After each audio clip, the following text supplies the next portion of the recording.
ಅತ್ತೆ ಸೊಸೆ ಇರ್ತಾರಂತೆ.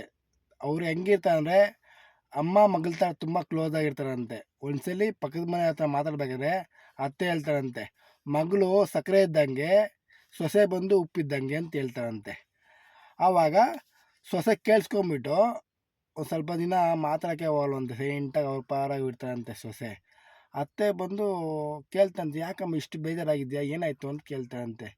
ನೀವು ಪಕ್ಕದ ಮನೆ ಹತ್ರ ಮಾತಾಡ್ಕೊಂಡಿದ್ದು ನನಗೆ ಕೇಳಿಸ್ಕೊಂಬಿಟ್ಟೆ, ಮಗಳು ಬಂದು ಸಕ್ಕರೆ ಥರ, ನಾನು ಬಂದು ಉಪ್ಪು ಥರ ಅಂತ ಹೇಳಿದ್ರಿ ಅಂತ ಕೇಳಿಸ್ಕೊಂಬಿಟ್ಟೆ, ಅಷ್ಟು ಕೆಟ್ಟವಳು ನಾನು ಅಂತ ಸೊಸೆ ಹೇಳ್ತಾರಂತೆ. ಅತ್ತೆ ಎತ್ಕೊಂಡು ನಗ್ನಗ್ತಾ ಹೇಳ್ತಾರಂತೆ, ಇಲ್ಲಮ್ಮ ನಾನು ಹೇಳಿದ್ದು ನಿಂಗೆ ಅರ್ಥ ಆಗಿಲ್ಲ, ಮಗಳು ಬಂದು ಸಕ್ಕರೆ ಥರ, ನೀನು ಬಂದು ಉಪ್ಪು ಥರ ಅಂತ ಹೇಳಿದೆ, ಉಪ್ಪಿನ ಯಾವತ್ತೂ ತೀರ್ಸೋಕ್ಕಾಗಲ್ಲ ಅಂತ ಅತ್ತೆ ಹೇಳ್ತಾರಂತೆ. ಆ ಮಾತನ್ನ ಕೇಳಿ ಸೊಸೆ ತುಂಬ ಅಂದರೆ ತುಂಬ ಖುಷಿ ಆಗುತ್ತಂತೆ. ಯಾರಿಗೆ?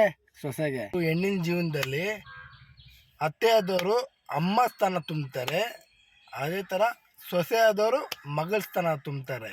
ಈಗ ಸೊಸೆಯಾಗಿ ಹೋದವರು ಹೆಣ್ಮಕ್ಳು ಉಪ್ಪಿನ ಥರ, ಉಪ್ಪಿನ ಯಾವತ್ತೂ ತೀರ್ಸೋಕ್ಕಲ್ಲ. ಉಪ್ಪಿಲ್ಲ ಅಂದರೆ ಯಾವ ಅಡುಗೆನೂ ಆಗಲ್ಲ. ಈ ವಿಡಿಯೋ ನಿಮಗೆ ತುಂಬ ಇಷ್ಟ ಆಗಿದರೆ ಎಲ್ಲ ಹೆಣ್ಮಕ್ಳು ಶೇರ್ ಮಾಡಿ. ಓಕೆ, ಬಾಯ್.